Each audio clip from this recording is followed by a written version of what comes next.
Salut à tous, on se retrouve pour l'épisode 3404 du Zap Image. On commence aujourd'hui en ce dimanche 31 août avec des anniversaires et on commence tout d'abord avec le milieu offensif anglais de l'Olympique de Marseille. Il s'agit de Angel Gomez, il fête aujourd'hui ses 25 ans. On peut voir également que Nicolas Tagliafico, l'arrière gauche de Lyon, fête aujourd'hui ses 33 ans. N'oubliez pas que les deux joueurs s'affronteront ce soir lors de l'Olympico entre Lyon et Marseille. On peut voir les autres joueurs qui fêtent leur anniversaire aujourd'hui en ce dimanche 31 août. Le programme du jour aujourd'hui, pas mal de rencontres. On peut voir les trois affiches en Bundesliga, comme par exemple Dortmund qui reçoit l'équipe d'Union Berlin. Donc Dortmund va vouloir lancer sa saison avec une victoire. La semaine dernière, ils ont fait match nul 3 partout. Ils ont pris 2 buts en toute fin de match.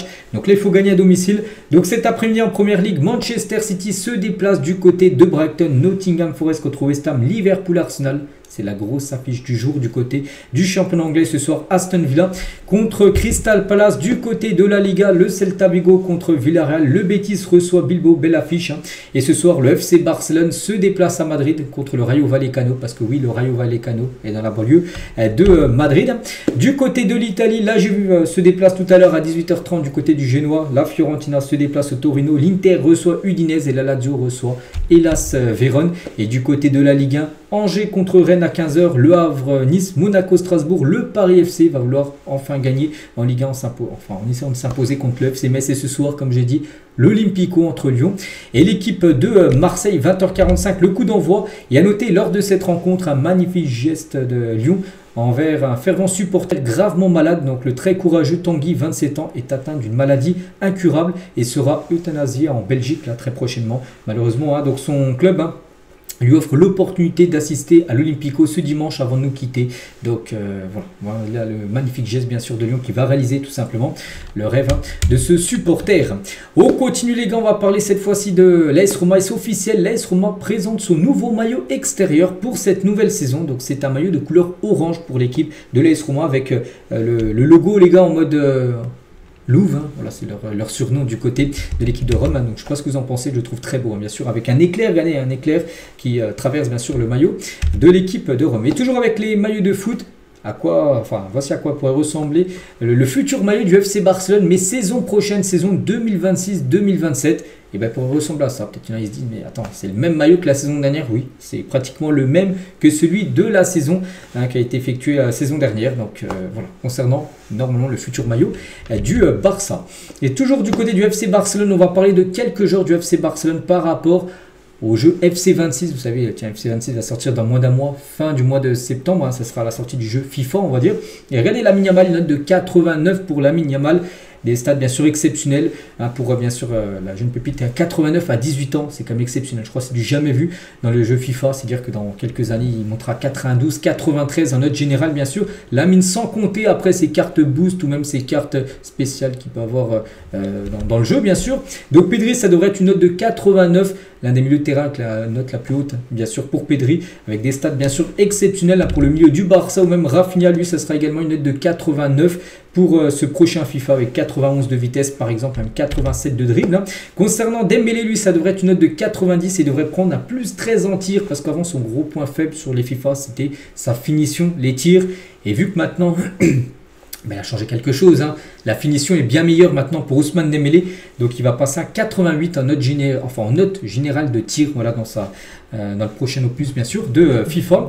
À noter les autres notes, il y a Nuno Mendes, lui ça serait une note de 86 pour le défenseur gauche du PSG, mais 95 de vitesse. On sait que dans FIFA les joueurs aiment bien, les joueurs de FIFA aiment bien avoir les jeux rapides. Mendes les gars c'est l'un des plus rapides bien sûr du jeu.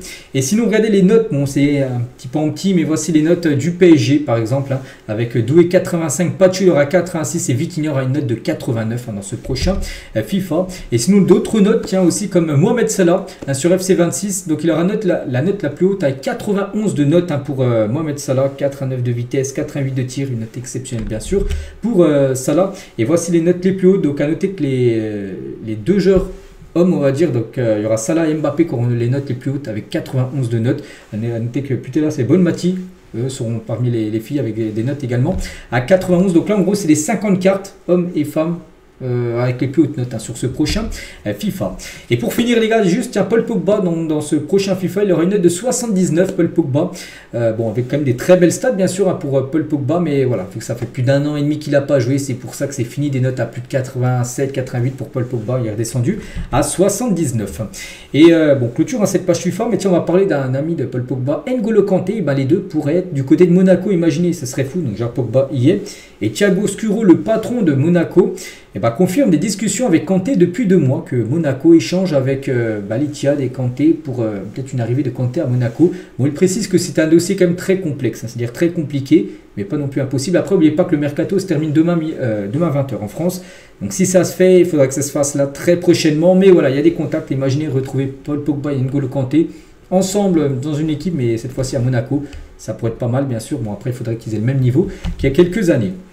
On continue les gars, on va parler cette fois-ci d'Ousmane Dembélé. On veut devenir des champions, il faut se remettre au boulot. Donc Dembélé veut définitivement changer de mentalité. Il a dit on veut devenir des champions. Or les champions remportent des grands trophées comme la Ligue des Champions 2 ou 3 fois dans leur carrière. Donc lui c'est sa première LDC remportée. Mais il dit qu'il aimerait en remporter une deuxième, une troisième. Donc déjà avant de penser à la troisième, il faut déjà gagner la deuxième. Et c'est un objectif là cette année, enfin cette saison, de remporter de nouveau la Champions League.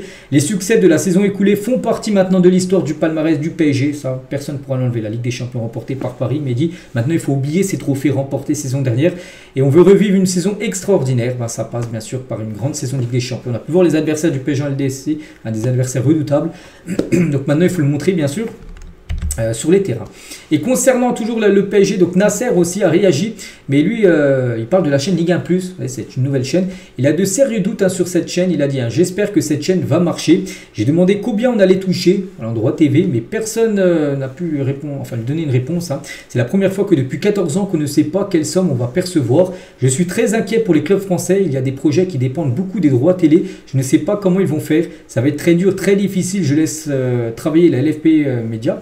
Mais à la fin, je veux voir combien le PSG reçoit. Je souhaite le succès de cette chaîne, mais il y a une très grosse incertitude. Voilà ce qu'il a pu dire. Donc surtout quand il dit qu'il a de gros doutes. Bon, peut-être pas pour Paris, parce que Paris, de toute façon, même en dehors des droits TV de la Ligue 1, Paris s'en sort très bien financièrement. En gagnant la LDC et tout ça, voilà, pas mal de compétitions. En allant loin, tu gagnes beaucoup d'argent, mais il dit qu'en gros, il a peur pour d'autres clubs français, des équipes vraiment de seconde zone, qui n'ont pas beaucoup de budget, qui misent beaucoup sur les droits TV. Et il dit qu'en gros, que cette chaîne Ligue 1+, il a pas beaucoup de certitude, donc on verra si ça marche. On espère que ça marche, bien sûr. Cette chaîne Ligue 1+, qui a quand même pas mal d'abonnés là sur les premiers jours, bien sûr, de lancement de chaîne. Et toujours, tiens, avec Nasser. Donc vous aimez Lamine Yamal, c'est un journaliste qui lui a dit ça, il a dit j'aime Dembélé, il a répondu un peu à l'envers, c'est un joueur et une personne incroyable, est-ce qu'il mérite le ballon d'or? Vous le savez tous si vous êtes honnête. Voilà, il a dit que, voilà en gros ce qu'il a pu répondre sur le ballon d'or bien sûr, mais pas que le ballon d'or, c'est bientôt, c'est à peu près dans 3 semaines, le 22 septembre prochain bien sûr, le ballon d'or. Et pour Sergio Busquets sur le ballon d'or, il a dit j'espère qu'Ousmane Dembélé pourra gagner le ballon d'or. Donc Dembélé a été bien meilleur que les autres années et plus régulier, nous savons le joueur qu'il est, la différence qu'il fait, ce qu'il peut faire. Il y a aussi des joueurs du Barça qui le méritent également, mais je ne sais pas ce que les votants vont décider, bien sûr, que le meilleur gagne. Mais lui, il aimerait bien que ce soit Dembélé qui gagne, mais pas qu'il vient quand même du FC Barcelone. Sergio Busquets, il a pu soutenir Lamine Yamal, Rafinha, mais non, lui, il préférait Dembélé auprès. Les deux étaient ensemble, N'oubliez pas qu'il a joué aussi avec Ousmane Dembélé du côté du FC Barcelone. Et même Longoria, le président de l'OM, lors de la tirage au sort de la Ligue des Champions, c'était jeudi, il a été aussi questionné et il a dit sans aucun doute je donnerai le ballon d'or à quelqu'un qui a gagné la Ligue des Champions. Voilà, interrogé sur le sujet, Longoria a toutefois ajouté mais je ne vais pas parler publiquement du PSG, mais il dit que lui, le vainqueur du ballon d'or doit être le joueur qui a gagné, il fait partie de l'équipe qui a gagné la Ligue des Champions. Donc voilà ce que peuvent répondre à certaines personnes, bien sûr, très influentes dans le football par rapport au Ballon d'Or. Et par rapport à cette personne-là, personne ne le connaît, c'est Bruno Purzio, votant du Salvador pour le Ballon d'Or. N'oubliez pas que les votes ont été faits, les gars, ça fait déjà 3 jours que les votes sont clos, ça ne bougera plus maintenant, voilà, les votes, là, si tu regardes, on peut déjà savoir qui est le Ballon d'Or. On saura ça officiellement le 22 septembre prochain. Et le votant du Salvador, donc lui, il a dû voter Dembélé. Il défonce la candidature de Lamine Yamal et encense Dembélé. Donc il a dit, et il était sur le plateau d'El Chiringuito TV, une émission espagnole. Il a dit le Ballon d'Or doit être gagné par Dembélé. Point final. Il n'y a personne d'autre. Pour moi, la discussion est close. Pour moi, Lamine Yamal est un gamin de 17 ans, grande gueule, très arrogant, trop sûr de lui. Je ne sais même pas s'il a son âge, mais bon, ça, c'est un autre sujet. Il dit qu'il ne sait même pas s'il a 18 ans. Lui, il pense qu'il est plus vieux. Voilà, voilà, il est un peu dérivé. Hein. Bon, qu'il fasse une remise du Ballon d'Or en Espagne hein, sur El Chirinto, l'émission en plus où il était, hein, et qu'il le donne à Lamine hein, parce qu'il n'y a que là-bas qu'ils font sa promotion. Voilà, en Espagne, en gros, qu'il mériterait de gagner le Ballon d'Or. Si on regarde les statistiques, il y a beaucoup de joueurs, enfin plus d'une vingtaine de joueurs hein, qui sont devant Lamine Yamal et qui ont plus d'impact dans les victoires que Lamine. Hein. Donc si tu n'as pas gagné de tournois internationaux majeurs, tu ne devrais pas aspirer à remporter le Ballon d'Or. Voilà, en gros ce qu'il a pu dire sur une émission, sur un plateau espagnol, ce votant du Salvador, en gros, qui dit que Lamine Yamal ne mérite pas de gagner le Ballon d'Or. Bon, pour l'instant, il n'a rien gagné, mais lui, il préférait bien sûr que ça soit Ousmane Dembélé. Et toujours avec le Ballon d'Or, parce que c'est que là, il y a de plus en plus d'infos, vu que la cérémonie, ben, elle approche. Hein. Et les joueurs qui ont réussi l'exploit de gagner plusieurs Ballons d'Or de suite, bon là, celui qui le gagnera cette année, je pense qu'il n'aura jamais gagné, ce sera la première, que ce soit Dembélé, Lamine Yamal ou Hakimi, ou peu importe le joueur. Hein. Il n'y aura pas un deuxième Ballon d'Or d'affilée, on va dire. Donc voilà, par exemple Messi, hein, record, hein, 4 ballons d'or d'affilée. Platini, c'est 3 ballons d'or d'affilée. Puis après, on peut voir des joueurs comme Cruyff, comme Cristiano Ronaldo, comme de nouveau Messi, Van Basten, c'est 2 ballons d'or d'affilée. Voilà, donc qui gagnera déjà ce ballon d'or là, on verra. Et après, après il pourra faire back-to-back dans un an, ça. On verra ça encore plus tard. On continue avec le club de National de Épinal. J'en ai beaucoup parlé, enfin beaucoup, j'en ai parlé quelques fois ces derniers jours. Et le club qui avait vendu Esteban Le Poul 150 000 € à Angers va donc se régaler. Le club de N2 hein, touchera plus de 1,3 million d'euros sur son transfert à Rennes, soit quasiment son budget annuel. C'est le budget de l'année d'Épinal. Ben, il va recevoir ça grâce au transfert de Esteban Le Poul, 15 millions d'euros. Ils avaient mis en gros 10% sur une future revente. 10% ben, de 15 millions d'euros, c'est 150 000 euros. Donc en gros, ils vont toucher une énorme somme, tout simplement, plus d'1 million, tout simplement, cette équipe d'Épinal. On continue avec Ancelotti qui scandalise la Catalogne. Sport, donc Média Barcelone, ne comprend pas le traitement de faveur retentissant accordé au Real Madrid en laissant Vini, Rodrigo et Militao au repos. Donc ces 3 joueurs ne joueront pas avec le Brésil, la trêve internationale. Donc, mais pas Rafinha, un joueur du Barça. Donc le Barcelonais va devoir effectuer 10 heures de vol, faire un décalage horaire d'environ 5 heures et jouer dans des conditions ultra difficiles. Un match en Bolivie, prévu hein, bien sûr pour le Brésil, à plus de 4000 mètres d'altitude. Donc n'oubliez pas qu'Ancelotti, c'est un ancien coach du Real, donc il aurait fait une fleur au Real en laissant Vini, Rodrigo, Militao au repos, parce que de toute façon le Brésil est déjà qualifié pour la Coupe du Monde, mais en prenant Rafinha, lui qui devra faire un long trajet, et du coup ça pénalise un peu le Barça bien sûr, donc ça scandalise on va dire les médias espagnols. Et toujours tiens du côté de l'Espagne, on va parler de Rudiger qui regrette le comportement qu'il a eu lors de la finale de la Coupe du Roi face au FC Barcelone. Souvenez-vous, il a disjoncté. Vous pouvez le voir, il avait même pris de la glace, il l'avait jeté sur l'arbitre du match, il avait pris plus de 6 matchs de suspension, hein, souvenez-vous.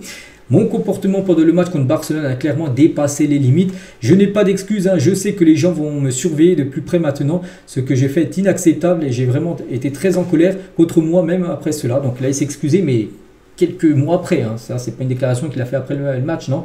Là, il l'a fait très récemment, cette déclaration. Bon. Vaut mieux tard que jamais, mais voilà, il regrette bien sûr son comportement qu'il a pu avoir lors de cette fin de match. Toujours du côté du Real Madrid, on va parler de Rodrigo et c'est Fabrizio Romano qui le confirme là, quasiment 24 heures à la fin du mercato, donc il devrait bien rester au Real. Il va se battre pour sa place et pour gagner des titres, hein. Il aime le club, il n'ira pas à City, il n'y a jamais eu rien eu de concret avec Liverpool et Arsenal malgré les rumeurs. Voilà, donc il devrait rester une saison de plus du côté de Madrid.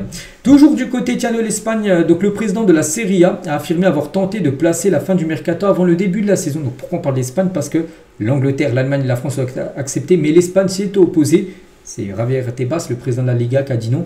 En gros, il voulait le président de la Serie A, en gros, que le mercato se termine avant la première journée des gros championnats. Voilà, comme ça, tu peux plus faire des transferts, parce que là, tu peux encore faire des transferts alors que les championnats, pour certains, ont déjà repris depuis 3 semaines.